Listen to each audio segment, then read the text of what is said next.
목사님 봉독하신 출애굽기 3장 1절에서 5절 말씀으로 떨긴 나무에 붙은 불꽃이란 제목으로 은혜를 나누도록 하겠습니다.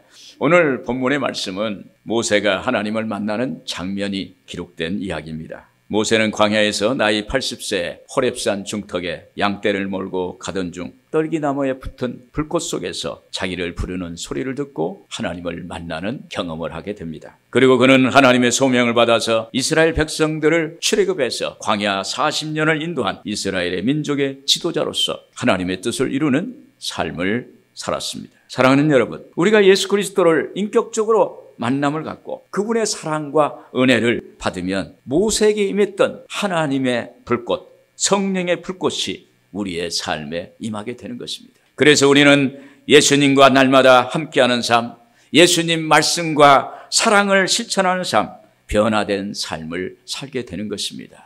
오늘 여러분, 하나님의 성령의 불꽃, 하나님의 불꽃, 모세가 경험한 하나님의 그 임재, 만남, 그걸 경험하는 여러분들 되기를 바랍니다. 오늘 여러분과 떨기나무에 붙은 불꽃이라는 제목으로 은혜를 나누겠습니다. 먼저 떨기나무 같은 우리의 인생입니다. 1절에 모세가 그의 장인 미디안 제사장 이드로의 양떼를 치더니 그 떼를 광야 서쪽으로 인도하여 하나님의 산 호렙에 이르매. 모세는 40년간 바로의 공주의 아들로서 왕궁에서 살았습니다. 왕궁에서만 살아도 존경받고 귀함을 여김을 받는데 바로의 공주의 아들이란 신분을 갖고 있었으므로 그 위세가 대단했습니다. 그런데 어느 날 애굽의 병사가 하나가 자기 동족 히브리 사람 종을 괴롭히는 거예요. 그래서 모세가 그걸 보고 분하게 여겨서 그 애굽 병사를 쳐서 죽였습니다. 그 후 모세가 왕궁에서 도망쳐 나와서 간 곳은 미디안 광야였습니다. 그래서 모세는 왕궁에서 40년을 살았고 미디안 광야에서 40년을 살아서 이제 나이가 80이 되었는데도 그는 미디안 광야에서 목동치기로 살고 있는 것입니다. 여러분, 미디안 광야에서 보낸 40년의 광야 생활은 어떨까요? 상상해 보십시오. 그곳엔 희망이나 꿈이 있는 세상이 아닙니다. 날마다 그냥 양과 소떼들과 같이 살면서 죽지 못해 사는 것입니다. 모든 것을 포기하고 사는 그러한 사람이라고 생각이 됩니다. 모세는 광야에서 삶이 얼마나 힘들었던지 이런 고백을 합니다. 큰아들의 이름을 게르솜이라고 이름을 지었어요. 게르솜이라는 이름은 내가 이방에서 나그네가 되었다라는 뜻입니다. 그의 아들 이름에서 그의 고달픈 삶을 대변하고 있습니다. 구약의 이스라엘 사람들은 자기 아들을 이름을 지을 때 자기가 소망하거나 그리고 자기 삶에 표현된 것을 짓는 것입니다. 여러분, 누가 자기 자식의 이름을 이렇게 짓는 사람이 어디 있습니까? 게르솜, 나는 이방에서 객이 되었다, 나그네가 됐다, 이렇게 이름을 지을 사람이 어디 있어요? 모세 속에서는 나는 나그네야, 나는 객이야 이렇게 했을 것입니다. 그는 물설고 날선 그 이방의 애로운 나그네가 되었다고 합니다. 고독하고 괴롭고 쓸쓸한 인생이 되었던 것입니다. 그는 떨기나무 같은 존재였습니다. 중동 지역에는 흔히 볼 수 있는 나무가 그 떨기나무예요. 그 떨기나무는 볼품이 없고 그냥 사막에 덩그러니 넘어 있고 어디서든지 볼 수 있는 그러한 떨기나무예요. 거기엔 조그만 가시가 붙어 있어서 가시떨기나무라고도 합니다. 모세는 이 자주 보는 떨기나무를 볼 때마다 자기 자신과 같다고 생각했을 것입니다. 여러분, 내가 마음이 가난할 때, 내가 낮아질 때, 내가 고난의 자리에 있을 때 하나님은 그 자리에 오셔서 나와 함께 하세요. 그래서 바울은 이런 고백을 합니다. 이는 내가 약한 그때 강함이라. 고린도후서 12장 10절. 이는 내가 약한 그때 강함이라. 내가 낮아지고 깨어지고 볼품이 없고 부족하고 연약했을 때 하나님께서는 그냥 놔두지 않고 우리와 함께 하셔서 우리를 돕는, 우리와 함께 하심을 통해서 우리에게 힘을 주시는 그러한 하나님이 되시는 것입니다. 어느 날 모세가 깊이 깎아지는 듯한 호렙산에 올랐습니다. 호렙산은 화강암으로 만들어져 있는 산이에요. 그래서 모세는 화강암 사이에 양떼들을 몰고 산 죽덕까지 갔습니다. 무슨 마음으로 올라갔을까요? 생각하기에 모세가 죽으려고 한 것이 아닌가, 또 모든 것을 자포자기한 심정으로 올라간 것은 아닐까, 이렇게 생각이 됩니다. 여러분, 험준한 화강석 사이에, 절벽 사이에 많은 양떼를 몰고 가는 것은 양떼를 몰살시키는 거예요. 양들은 앞을 거의 못 보는 지독한 근시가 있습니다. 그래서 앞서가는 양만 쫓아가기 때문에 절벽이 가까워도 대처 능력이 없어요. 그냥 밀고 가는 거예요. 계속 앞에 가는 양떼를 뒤에 있는 양떼가 밀고 따라서 가는 거예요. 그러니까 절벽이 만약에 있다면 그냥 거기에 다 몰살 당할 수밖에 없는 그러한 상황입니다. 그러니 목자가 머리가 돈 거예요. 자살 행위를 하는 거예요. 이제 모세는 양치기를 포기한 것입니다. 장인이들에게 쫓겨날 수도 좋다는 자포자기의 마음입니다. 왜 그럴까요? 그는 오랜 세월 동안 방황하다가 내 힘으로는 내 능력으로는 안 되니 다 내려놓은 것입니다. 이제 자아가 깨지고 부서지고 물질로 인해서 깨지고 인간의 한것 때문에 깨지고 이제 두 손을 다 든 것입니다. 여기서 모세는 절대자 하나님의 존재를 희미하게나마 찾는 것입니다. 여러분, 하나님은 그 가치 없는 떨기나무를 돌아보시고 찾아오시는 것처럼 오늘 볼품없는 모세, 나이가 80에 된 이 노인에게 주님이 찾아오시는 것입니다. 하나님은 이러한 우리가 볼품없고 연약하고 그리고 남들이 보기에 시원찮아도 하나님은 우리의 하나님, 나의 하나님, 그 하나님이 우리를 보듬고 우리를 세워주시고 우리를 지켜주시는 것입니다. 자유라는 책에서 저자는 이렇게 말합니다. 우리의 가장 비참한 현실, 억울한 자리, 원하지 않는 상황, 그 어떤 경우에도 하나님은 우리를 혼자 내버려 두지 않으십니다. 하나님이 하나님이시기를 중단하지도 않으십니다. 그 고난 속에서 하나님이 우리에게 원하시는 것은 우리가 하나님이 누구신지를 아는 것이고 그분의 성품을 이해하는 것입니다. 또 우리가 그분께 인격적으로 순종하는 것입니다. 할렐루야. 사랑하는 여러분, 우리가 아무리 억울함이 있어도 상황이 막막할지라도 우리가 다 망하게 되었다 할지라도 하나님이 우리에게 말씀하신 약속의 말씀은 변치 않는 것입니다. 변함이 없어요. 또 변함이 없으신 하나님은 늘 우리와 함께 하시는 것입니다. 여러분, 지금 외롭고 억울하십니까? 어렵고 고달픕니까? 간절히 하나님을 찾으세요. 하나님을 찾는 기도를 하세요. 엘리야처럼 나 혼자만 남았다고 하나님께 부르짖으세요. 그러면 하나님은 응답하시고 우리와 함께 하시며 우리의 일을 이루시는 주님이 우리에게 오시는 것입니다. 또한 떨기나무에 붙어있는 불꽃은 우리를 만나주시는 하나님입니다. 2절 3절 보시면은 야훼의 사자가 떨기나무 가운데로부터 나오는 불꽃 안에서 그에게 나타나시니라.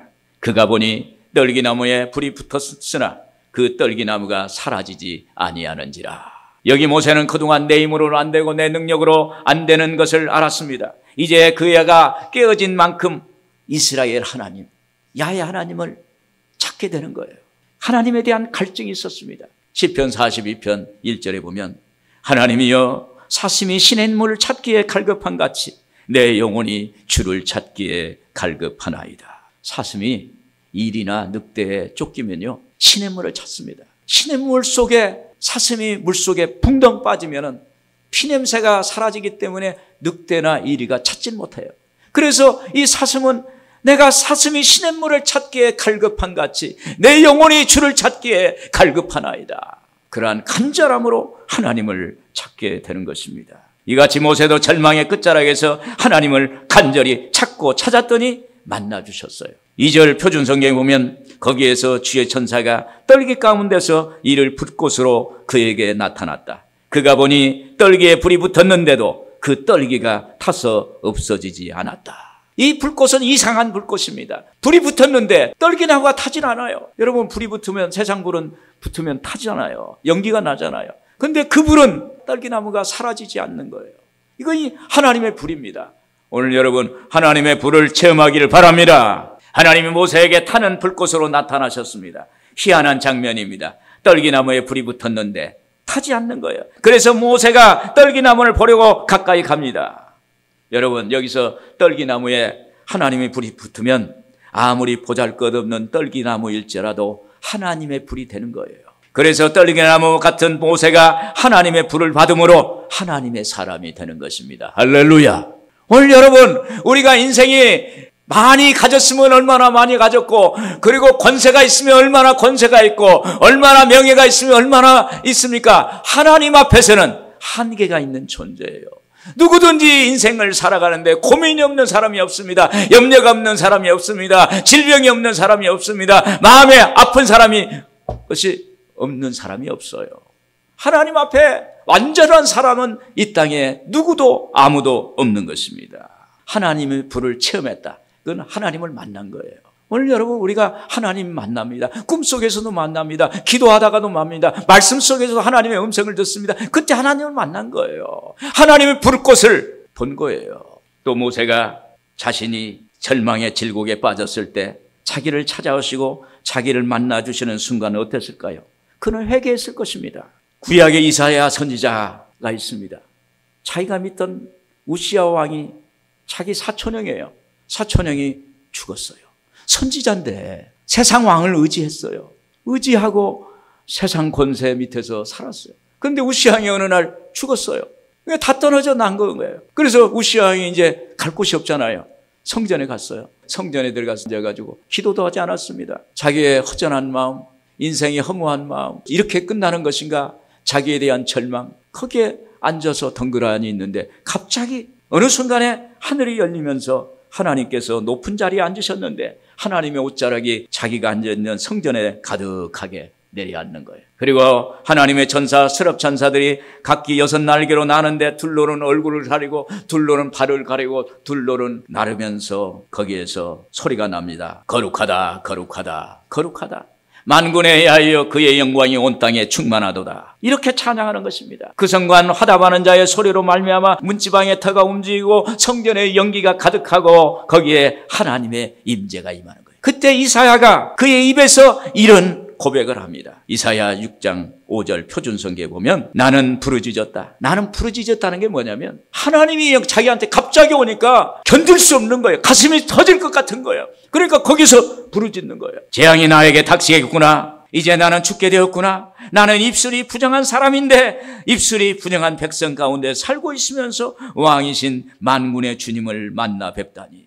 거기에서 하나님을 만나고 절대자의 현존 앞에서 그냥 무너진 거예요. 그러면서 거기에서 회개가 나오는 것입니다. 그때 하나님이 이렇게 말합니다. 내가 누구를 보낼까? 누가 우리를 대신하여 갈 건가? 라고 말씀하시니까 이에 이사야가 반응합니다. 주여 내가 여기 있나이다. 나를 보내소서. 이러한 반응을 하여 여러분 하나님을 만나 회개하면 변화된 사람이 되는 것입니다. 주님께 반응하는 사람이 되고 하나님이 크게 쓰는 그러한 축복된 사람이 되는 것입니다.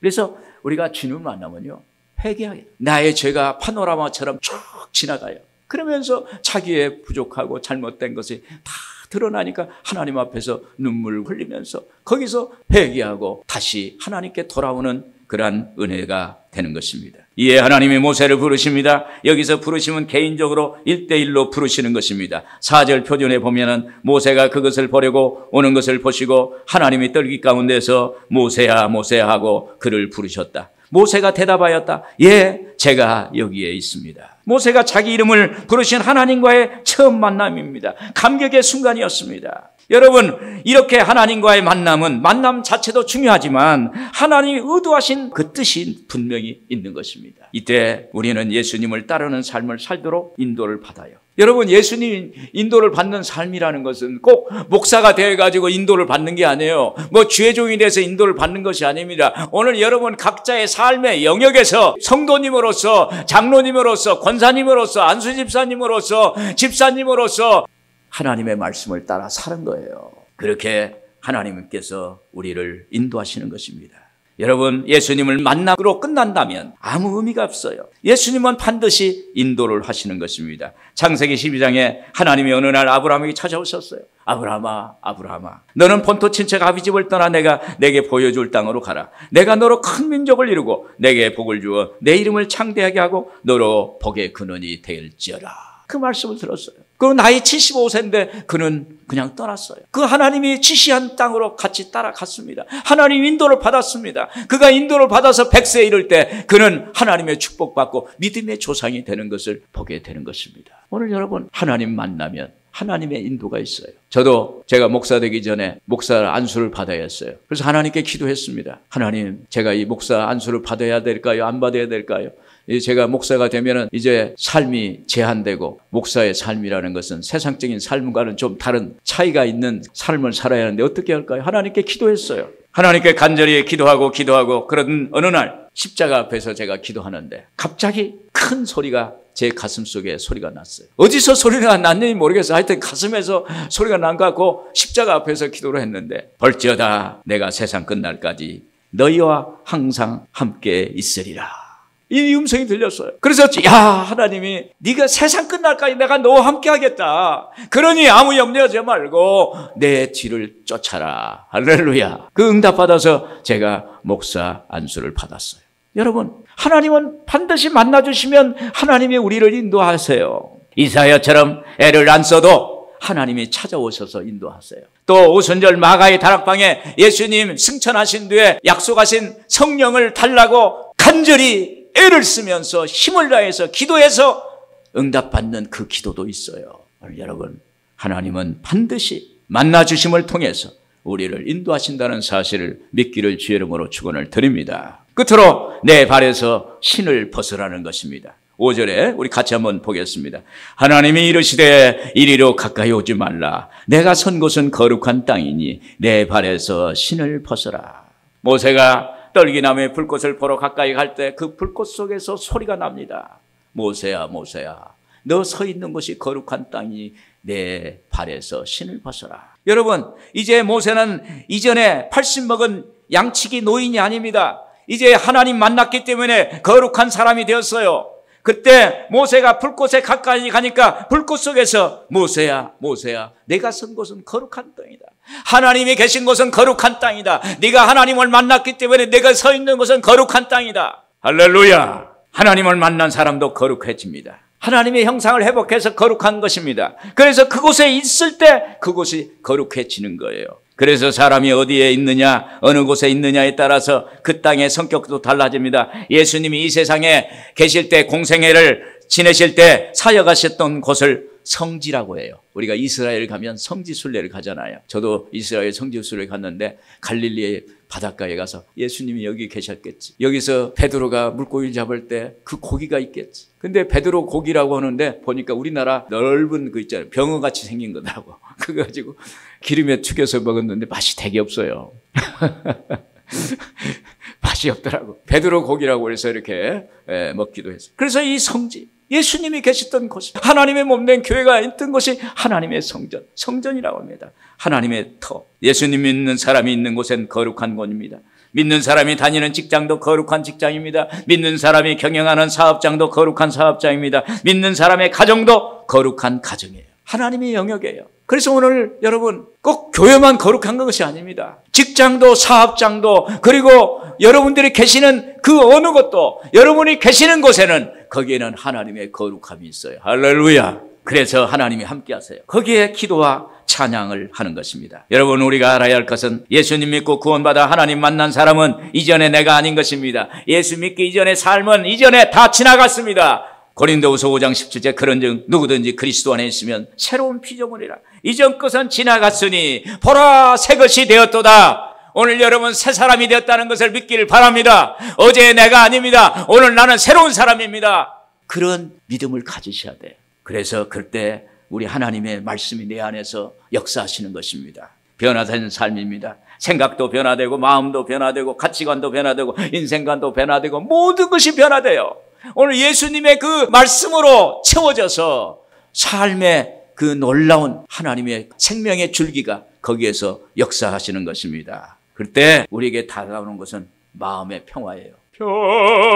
평화 평화로다 하늘 위에서 내려오네 그 사랑의 물결이 영원토록 내 영혼을 덮으소서. 할렐루야. 오늘 여러분 우리가 믿음도 신앙도 삶도 어떤 것도 하나님의 평화, 하나님의 평안 우리의 내면에 거기에 있어야 되는 것입니다. 내 발에서 신을 벗으라는 말씀은 하나님 앞에서 신을 벗는다는 뜻으로 하나님의 거룩하심에 대한 경의의 표현이자 자신이 낮고 천함에 대한 고백입니다. 하나님을 높여드립니다. 그리고 나는 낮아집니다. 여기서 신발은 세상 속에 사는 인생을 말합니다. 그동안 내 마음대로 내 생각대로 살았던 것을 말합니다. 그래서 여기에서 신을 벗어난 것은 이제는 내 생각대로 살지 말고 말씀대로 살아라. 너는 이제 다른 사람이 되었으니 새로운 삶을 살아라. 기존의 방법으로 사지 말고 새로운 방법으로 살아라. 이제는 내 힘으로 살지 말고 하나님이 공급하시는 힘으로 살아라. 할렐루야. 또 내 신을 벗어나는 또 다른 의미는 부르심을 받은 모세로 하여금 하나님 앞에 어떤 존재인가를 명확히 알려주시는 것입니다. 고대 근동지방에서는 신발은 자유인들만 착용할 수 있습니다. 종들은 맨발로 다녀야 돼요. 그래서 오늘 내 발에서 신을 벗으라는 것은 이제 너는 하나님은 주인이시고 우리는 종이 됐다고 말씀하시는 것입니다. 그래서 모세에게 신발을 벗으라는 것은 하나님께 절대 순종하라는 뜻인 것입니다. 여러분, 많은 사람들이 하나님의 일꾼으로 사명자로 하나님을 만나서 하나님의 은혜를 받아 하나님의 사람으로 부름을 받았습니다. 그래서 그 사람은 하나님께 말씀으로 순종해야 돼요. 오늘 여러분 예수 믿는 사람, 우리 하나님 말씀에 순종하고 살아갈 때 그곳에 하나님의 놀라운 복이 임하게 될 줄로 믿습니다. 그러나 우리는 어떻습니까? 하나님의 뜻을 구하기보다는 내 뜻대로 할 때가 많아요. 하나님 말씀대로 하는 것이 아니라 내 생각으로 합니다. 주인의 마음에 합당한 일을 하는 것이 아니라 내 이름을 드러내기 위해서 하는 것도 있습니다. 여러분, 이런 모습은 하나님께 불순종의 모습입니다. 하나님은 하나님 말씀 따라 살기를 원하세요. 순종 원하세요. 내 발에서 신을 벗으라는 것입니다.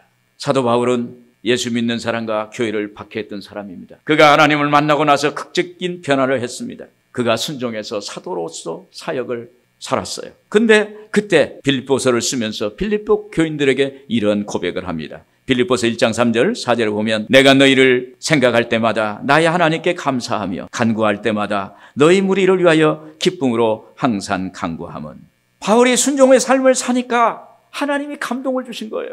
빌립보 교인들을 생각할 때마다 바울이 자기가 전도한 교회, 빌립보 교회, 거기에 있는 성도들을 생각할 때마다 하나님께 감사하다는 거예요. 할렐루야. 내가 전도한 사람이 성도가 되어서 영적으로 자라고 그 교회 구성원이 되어서 잘 아름답게 성장해 가는 그 모습을 생각할 때 바울은 감사하다. 오늘 여러분, 이런 마음은 하나님이 감동을 주신 거예요. 할렐루야. 바울은 빌립보 교인들을 향해서 이렇게 말합니다. 빌립보 교인들이요, 당신들이 하나님의 자녀된 것을 감사합니다. 그리고 그곳에서 믿음으로 성장하고 있는 당신들을 볼 때 감사합니다. 이렇게 말하고 당신들을 위해서 기쁨으로 기도하고 있습니다. 이렇게 말한 것입니다. 여러분, 하나님께 순종의 삶을 살 때 감사의 마음이 와요. 제가 지난주 수요일 날 새벽 예배 마치고 아침을 김밥집에 가서 김밥과 라면을 먹었어요. 그날은 라면을 먹고 싶었어요. 먹고 나오는데 제 입에서 감사합니다 이런 말이 나와요. 그래서 아니, 내가 속으로 내 돈 놓고 내가 먹었는데, 요즘은 그걸 줄여서 내 돈 내산이라고 그러대요. 뭘 감사한. 그런데 제가 스스로 생각해 보니까 웃음이 나왔어요. 모든 것이 감사로 나한테 다가오는구나. 할렐루야. 오늘 여러분, 하나님 말씀대로 살면 모든 것이 감사가 돼요. 말씀에 감사하고 내 삶에 감사하고 내 자녀들을 감사하고 내 환경에 감사하고 감사합니다. 그럴 때 하나님은 역사하세요. 할렐루야. 오늘 여러분, 하나님의 기적이 일어날 줄로 믿습니다. 결론적으로 떨기나무는 우리 인생입니다. 그러나 이 떨기나무는 한계가 많아요. 보잘것없고 볼품없고 연약하고 부족합니다. 그러나 하나님의 불꽃, 희망의 불꽃, 성령의 불꽃, 은혜의 불꽃, 사랑의 불꽃이 임하면 새로운 인생이 돼요. 축복받는 인생이 돼요. 은혜 받은 인생이 돼요. 하나님의 기적의 인생이 되는 것입니다. 오늘 여러분들에게 이러한 축복이 있기를 주의 이름으로 축원을 드립니다.